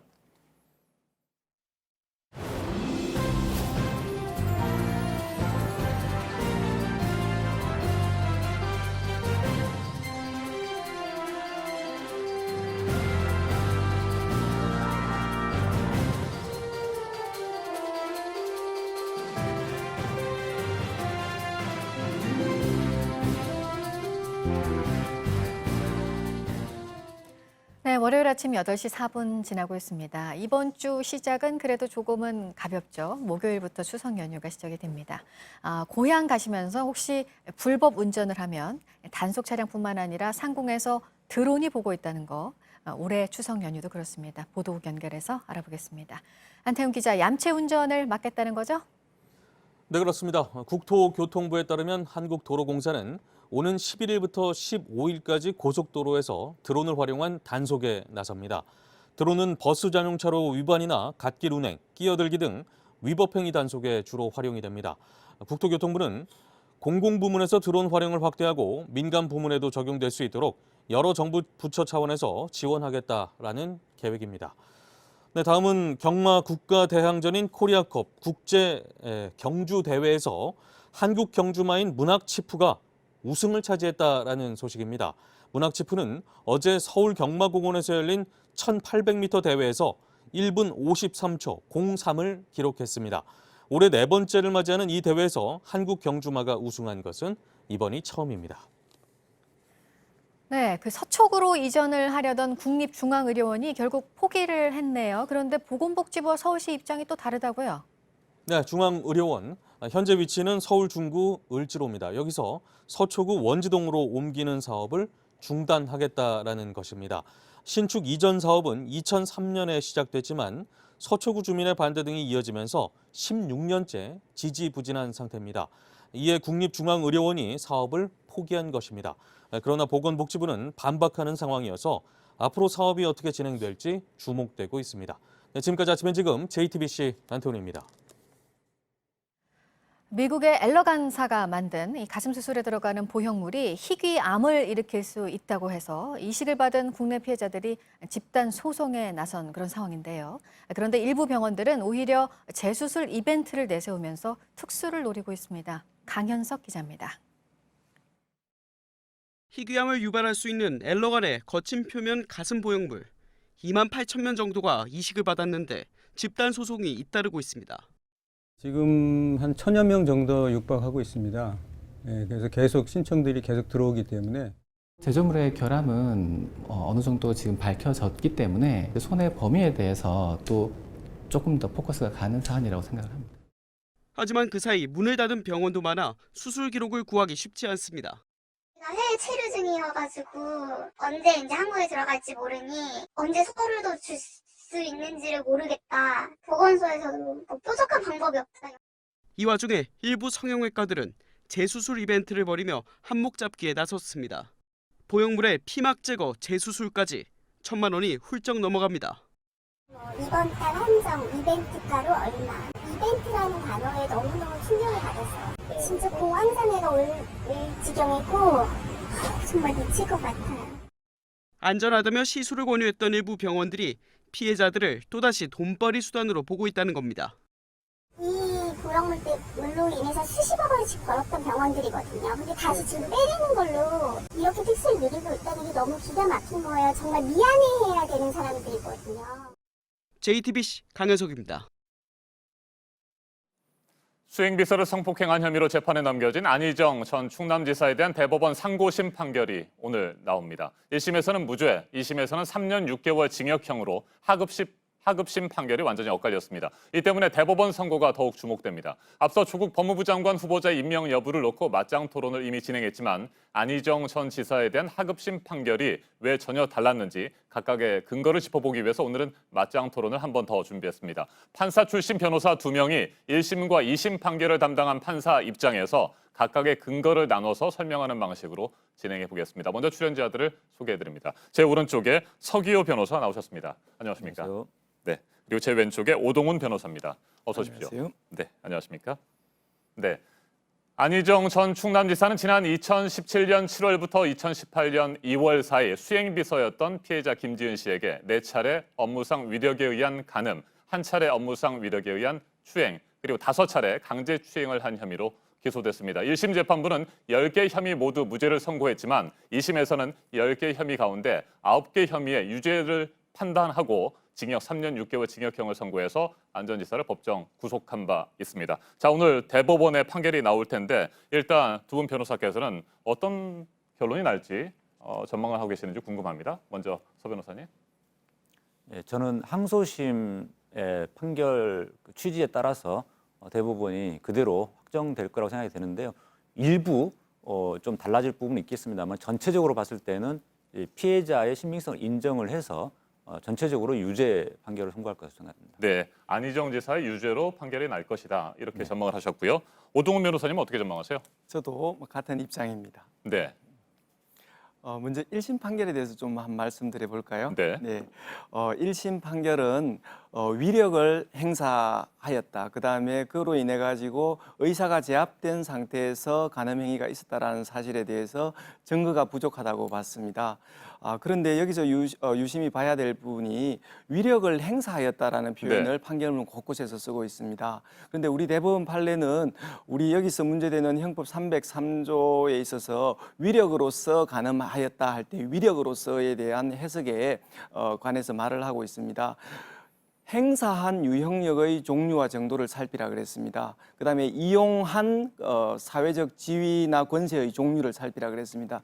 여기서 자세히 보시면요, 폭행이나 협박 같은 유형력은 행사하는 것이고요. 그다음에 사회적 지위나 정치적 지위, 권세는 이용하는 것입니다.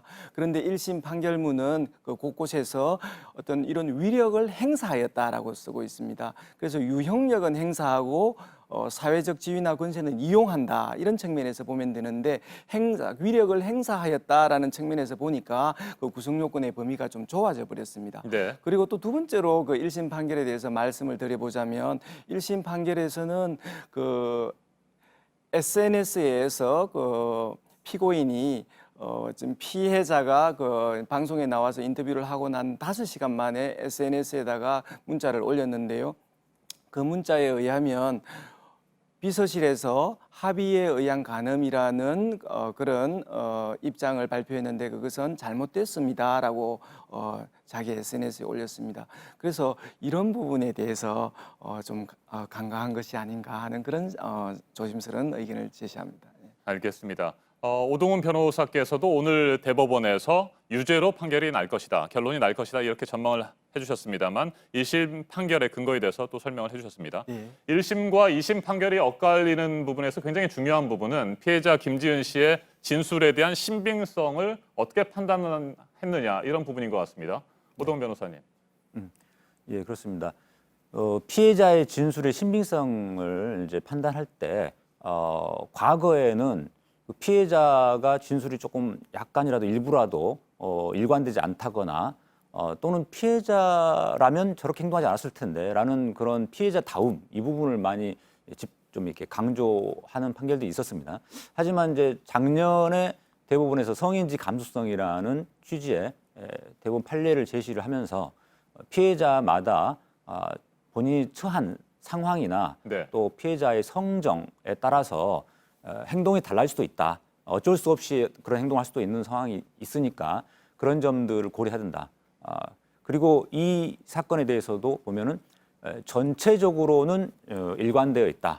이렇게 판시를 항소심에서는 했었습니다. 그러니까 피해자의 진술이 사소한 부분에서 일관성이 없다고 하더라도, 그리고 처음에 진술했던 것과 나중에 진술했던 것이 조금 달라진다고 하더라도 그 진술의 신빙성을 배척해서는 안 된다라고 하는 것이 2심의 판결이었던 거죠? 네, 그렇습니다. 네. 반면에 1심에서는 그 진술의 신빙성을 인정하지 않은 겁니다. 네. 네. 1심에서는 제가 조금 전에 말씀드렸듯이 위력을 이용한다는 그 개념을 좀 대법원 판례 주류적인 입장과 달리 엄격하게 해석하다 보니까 피해자의 진술만으로 증거가 부족하다는 네. 건데요. 피해자 진술의 신빙성과 관련돼 가지고 지금 그 피해자가 수행비서로 근무한 지 한 달 보름 만에 발생한 상하원 일이 있습니다. 상하원이라는 리조트에서 피고인 부부의 진술에 의하면 새벽 4시경에 자고 있는데 침대 발치에서 피해자가 피고인 부부의 자는 모습을 보고 있다가 들켰다라는 그런 내용인데요. 이 부분에 대하여 1심은 피고인 부부의 진술을 믿었습니다. 그러다 보니까 그 중요한 그 이야기에 있어서 피고인 네. 부부의 진술을 믿다 보니까 나머지 진술들에 있어서도 피해자의 진술을 조금씩 진술이 일관되지 않다라고 본 측면이 있습니다. 네, 1심 재판부가 진술의 신빙성을 인정하지 않은 부분이 있었고 또 1심 재판부는 이렇게 판결을 내렸습니다. 김 씨가 경제적인 부분 또 직장 내에서의 고용 안정 등의 측면에서 취약했다고 볼 수는 있지만 안전지사가 김 씨를 길들이거나 압박하는 행위를 했다고 볼 아무런 자료가 없다 이렇게 얘기를 했습니다. 그러니까 진술의 신빙성을 인정하지 않았을 뿐만 아니라 위력에 의한 압박 등을 통해서 성폭행과 같은 범죄를 저지른 것으로 볼 수 있는 증거가 없다. 이렇게 본 것이었습니까? 증거가 부족하다는 건데요. 증거가 부족하다는 거요? 조금 전에 또 네. 반복되는데요. 지금 정치적 권세, 정치적 지위가 문제 안 되겠습니까? 도지사라는 정치적 지위를 이용하여 간음에 이르면 구성 요건이 완성이 되는데 그러한 정치적 권세를 각 행위마다 이렇게 행사를 했느냐 네. 이런 측면에서 보니까 피해자의 진술만으로는 증거가 부족하게 됐던 것입니다. 그래서 피해자의 진술이 뭐 어떤 그 일관되지 않고 그런 측면보다도 구성 요건을 좀 이렇게 엄격하게 보면서 좀 결론에 영향을 준 것으로 저는 많이 보고 있습니다. 네, 업무상 위력이 있었느냐 없었느냐 이 부분에 대한 판단도 1심과 2심에서 분명히 엇갈렸던 것 같고요. 이와 관련해서 좀 더 얘기를 해보자면 2심에서는 구체적으로 업무상 위력으로 볼 수 있는 행위가 없을지라도 안희정 전 지사가 대통령 후보로 거론될 만큼의 그런 인물이었기 때문에 무형적인 위력이 있었을 수도 있다. 이 부분을 인정하는 것이라고 볼 수 있는 거죠. 네, 그렇습니다. 네. 도지사라는 지위 자체도 굉장한 권한인데 대권 후보로 거론될 정도였으니까 더더욱 그 권한이 강했고 또 그로 인해서 무형적인 위력, 그러니까 그 자체로 무형적인 위력을 느꼈다라는 것이고요.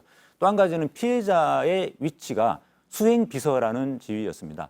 수행비서는 이제 제가 뭐 4년간 국회의원 했을 때도 보면은 정말 입이 무거워야 된다. 네. 이게 중요한 덕목이 될 정도로 그 수행하는 그 사람과 관계에서 굉장히 두 사람 관계에서 있었던 일들을 당연히 비밀로 해야 될 뿐만이 아니라 알아서 착착착착 해야 되는 입지였기 때문에 이 피해자가 그런 위력에 의한 간음을 당했어도 그 부분을 폭로하거나 알릴 수도 없는 상황이었다라는 것입니다. 네, 그러니까 2심에서는 피해자가 처한 특수한 상황, 사정 등을 감안해야 된다 이렇게 본 것이죠. 네, 그렇습니다. 네, 자, 또 하나 1심과 2심에서 판결이 엇갈리는 과정 살펴보면 말이죠. 주목되는 것이 성인지 감수성에 대한 얘기였습니다. 이 부분에 대한 논란도 있었고요. 오늘 대법원 판결에서도 성인지 감수성에 대한 언급이 좀 있을까요? 어떻게 전망하세요?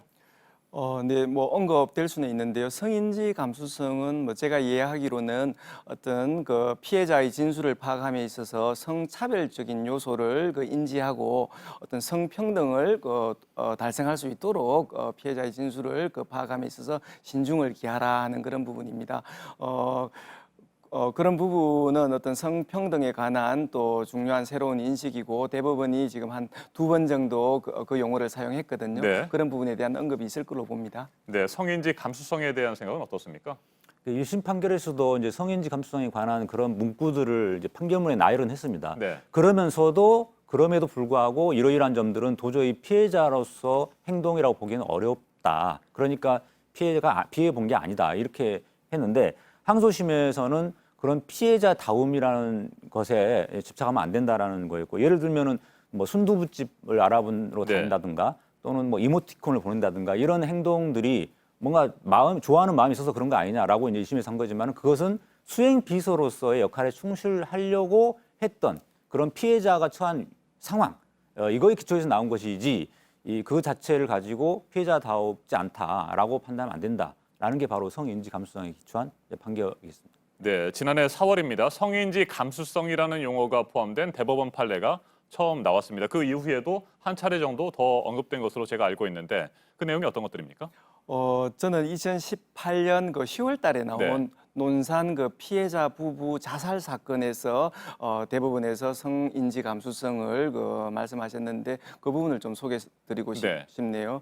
그 당시에 그 피해자가 문자를 다 지웠습니다. 카카오톡 문자를요. 그래서 1심 판사님께서는 그런 증거를 인멸한 부분에 대해서 통상례에 비추어 가지고 피해자한테 불리하게 설시를 했습니다. 그 부분에서 대법원에서 성인지 감수성을 언급하면서 기록을 자세히 보면 피고인의 협박에 의해서 문자를 지우라 해서 지웠고, 그 다음에 또 경찰서에서 핸드폰을 제출하라고 할 때 기꺼운 마음으로 핸드폰을 포렌식을 위해서 제출하고, 뭐 그런 사정을 보면 그 지웠다는 것이 피해자한테 불리한 사정이 아니다, 그런 맥락을 짚어서 판단을 해야 되는데, 그래서 어떤 피해자의 진술을 파악함에 있어서 좀 더 신중하게 어떤 피해자의 특수한 문제는 없는지 그 관점에서 증거를 신중하게 판단하라 하면서 성인지 감수성을 말씀하셨습니다. 지극히 지당하고 어떤 사물을 인식함에 있어서 피해자의 진술을 판단함에 있어서 더 신중한 어떤 조치를 요구한 측면에서 굉장히 바람직한 설시이고요. 그거는 결코 감수성으로 판결하라 하는 그런 부분이 아닙니다. 엄격한 증명의 그 원칙이 실현되어야 하는 형사재판에서 피해자 진술을 파악함에 있어서 좀 더 신중하여라 하는 그런 법리라고 보면 되겠습니다. 네, 오늘 상고심 판결이 갖는 의미도 굉장히 클 것 같습니다. 이 부분에 대해서 잠깐 말씀을 듣는 것으로 오늘 토론을 마무리하도록 하겠습니다. 서 변호사님. 예, 작년에 4월 달에 최초로 성인지 감수성에 관한 판례가 제시가 됐고, 그다음에 이제 오 변호사님 말씀하신 그 사건에서도 10월 달에 또 한 차례 그 부분이 강조가 됐고요. 그러면서 그 판결들이 나오면서 이제 하급심에서도 성인지 감수성에 기초한 판결들이 계속 나오고 있어서 그 이후로 한 57건 정도라고 하는데 그중에 한 건을 제외하고는 다 유죄 판결이 선고됐다고 합니다. 그런 측면에서 이 피해자가 처한 상황, 그리고 피해자가 2차 가해를 당할, 2차 피해를 당할 우려가 있다는 것 때문에 말 못하고 또는 평상시대로 평상시 아무 일 없었던 것처럼 행동할 수밖에 없는 그런 상황들을 고려해야 된다라는 이러한 성인지 감수성에 관한 기초한 판결들이 이제 이번 대법원 판결로 인해서 더더욱 확실하게 굳어지고 법리로서 그리고 앞으로 어떤 성범죄에 대해서 어떤 수사나 재판할 때 또는 일상생활에서 우리 국민들이 행동할 때도 좀 참고할 만한 굉장히 중요한 지침이 되지 않을까 생각이 됩니다. 네, 오동훈 변호사께서도 끝으로 오늘 판결이 갖게 될 의미 정리를 좀 해주시겠습니까? 네, 저는 그 판결의 의미에 전에 제가 한 말씀을 드리겠습니다. 이 사건은 1심과 2심의 결론이 달랐기 때문에 대법원에서 자세히 기록을 검토할 것으로 봅니다. 그런데 지금 우리 대법원의 심고 구조를 보면 작년에 48,000건이 들어왔습니다. 한 대법관님당 4,000건을 1년에 처리해야 그 현상을 유지하는 것입니다. 그러다 보니까 76% 정도가 심리불속행 기각으로 끝났고요. 2.8% 정도가 지금 파기가 되었습니다. 저는 지금 이 많은 사건들을 견디고 대부분 건물이 지금 무사한 게 참 진짜 기적이라고 생각합니다. 지금 이 사건에서는 1, 2심 판결 결론이 달랐기 때문에 굉장히 자세히 설시 기록을 검토하겠지만 1, 2심 판결이 같은 경우에는 좀 염려가 생깁니다. 그러다 보니까 저희들은 이런 대법원 심고 구조의 문제 때문에 하급심에서 항소심을 처리하면서 좀 1심과 결론을 맞추려는 좀 재량이 있는 부분에서는 그렇게 가려는 경향이 있다라고 변호사로서 생각하고 있습니다. 그래서 그런 부분에 대해서는 법원이 정말 경계할 일입니다. 근데 다행히 이 사건에서는 1, 2심이 결론이 달랐기 때문에 자세히 보실 것이고, 그다음에 또 주심 대법관님께서도 훌륭한 분이시니까 그런 대법원의 어떤 신급상의 어떤 한계에서 오는 그런 불안은 없습니다. 다만 아까 제가 1심 판결의 여러 가지 네. 좀 문제되었던 부분들을 말씀드리지 않았습니까, 그죠? 그리고 성인지 감수성, 그다음에 미투 운동과 관련돼 가지고 어떤 우리 사회가 또 위력으로서 가늠하는 그 범죄에 대해서 네. 좀 경각심을 가져야 된다는 그런 측면. 그래서 저는 이번 대법원 판결이 성인지 감수성에 대해서 좀 자세히 논하기보다는 위력으로서 가늠한다 할 때 그 위력으로서의 의미가 무엇인지 대법원에서 좀 더 자세히 설시해주는 의미 있는 판결이 나왔으면 좋겠습니다. 알겠습니다. 잠시 후 오전 10시에 시작될 대법원의 상고심 판결 결과 지켜보도록 하죠. 오늘 맞짱 토론 서기호 변호사, 오동훈 변호사와 함께했습니다. 두 분 토론 잘 들었습니다. 감사합니다. 감사합니다. 일본에서는 아베 총리가 오는 11일 개각에서 고노다로 현 외무상을 우리로 치면 국방부 장관인 방위상에 임명할 것이다. 이 같은 관측이 나왔습니다. 고노 외무상은 계속해서 한일 관계가 악화된 그 책임은 모조리 한국에 있다는 주장을 펼쳐왔죠. 고노 외무상이 방위상에 임명되면 아베 정부의 태도가 더욱 강경해질 수 있다는 분석도 나옵니다. 신진 기자가 보도합니다. 산케이 신문이 고노다로 외무상의 방위상 기용 가능성을 보도했습니다. 강제징용 문제와 관련해 한국이 국제법을 위반했다는 주장을 계속해온 점을 아베 총리가 높게 평가하고 있다는 겁니다. 신문은 또 고노 외상이 폼페이오 미 국무장관과도 두터운 신뢰관계를 쌓았다고 강조했습니다. 한국의 지소미아 종료 결정 이후 한미일 불협화음이 이어지고 있다며 고노 외상이 이 틈을 타 미일 관계를 더 돈독하게 하는 데 기여할 것이라는 분석입니다. 현직인 이와야 다케시 방위상은 한국에 대해 비교적 유화적인 것으로 알려져 있습니다. 반면 고노 외무상은 지난 7월 남관표 주일 한국 대사를 초치했을 때 외교 결례 논란을 일으켰습니다.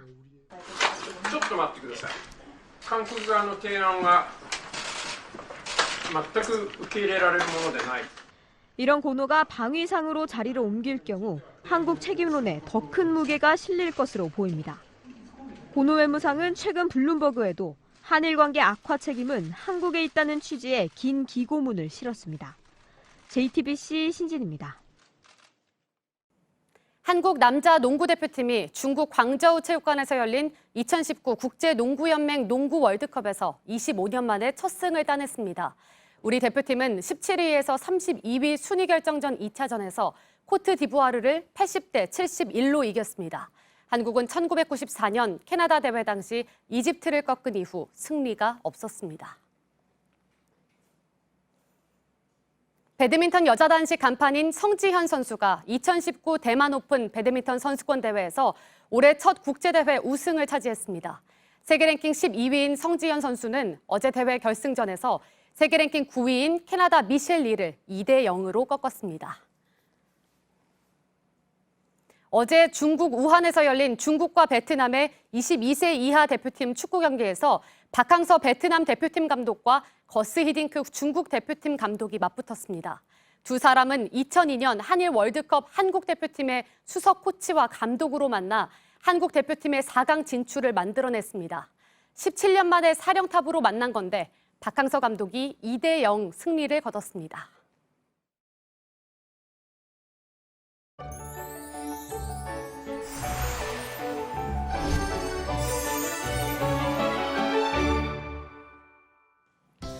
태풍 닝닝은 물러갔지만 저기압의 영향으로 다시 전국에 비 소식이 있습니다. 지금은 서울과 경남 지역을 제외한 대부분 지역에 비가 오고 있고요. 제주에는 호우특보 발효 중인 가운데 시간당 20mm 안팎으로 강하게 쏟아지고 있습니다. 비는 점차 서울을 비롯한 전국 대부분 지역으로 확대되겠고 중부지방의 경우 모레까지 비가 길게 이어지겠습니다. 남부와 제주는 내일은 대체로 소강 상태를 보이겠지만 모레 수요일 다시 비가 오겠습니다. 일단 내일까지 비의 양은 중북부 지역에 많은 곳은 100mm 이상, 그 밖의 지역은 최대 40에서 60mm로 예상됩니다. 오늘 낮 기온은 서울과 광주가 29도, 대구가 31도로 어제보다 1, 2도 높겠습니다. 불쾌지수도 높겠고요. 북한도 30도 안팎으로 늦더위가 이어지겠습니다. 계속해서 비슷한 수준의 기온 나타나면서 한낮에는 덥게 느껴질 수 있겠습니다. 이번 추석 연휴 기간에는 비 소식 없습니다. 기상정보였습니다.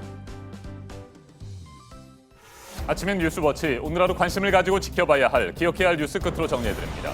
조국 법무부 장관 후보자에 대한 임명 여부가 이르면 오늘 최종 결정될 것으로 보입니다. 문재인 대통령이 임명을 강행할지 아니면 지명을 철회할지 관심이 모아지고 있습니다. 더불어민주당과 정부, 청와대 고위 관계자들은 어젯밤 늦게까지 회의를 갖고 조 후보자의 거취를 논의했습니다. 앞서 민주당은 조 후보자를 임명해야 한다고 의견을 모았고, 자유한국당은 임명을 강행할 경우 밀란 수준의 저항에 부딪힐 것이라고 주장했습니다. 조국 후보자 부인 정경심 교수가 추석 전 검찰에 나올 것으로 보입니다. 동양대 총장 명의의 표창장을 위조한 혐의로 정 교수를 재판에 넘긴 이후 주말 동안 수사에 집중해온 검찰이 딸의 입시 관련 의혹들에 대해 소환 조사를 할 예정입니다. 기록적인 강풍을 몰고 왔던 제13호 태풍 닝닝으로 3명이 숨지고 14명이 다친 것으로 파악됐습니다. 농작물 피해 면적은 14,000헥타르를 넘어섰고 3,600여 개의 시설물도 피해를 입었습니다. 북한도 큰 피해를 입었는데 조선중앙통신은 5명이 숨지고 3명이 다쳤다고 보도했습니다.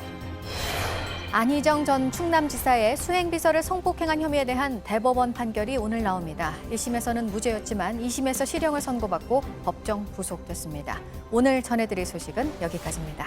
이상으로 JTBC 뉴스 아침엔 월요일 순서 모두 마치겠습니다. 건강한 하루 보내시기 바랍니다. 고맙습니다.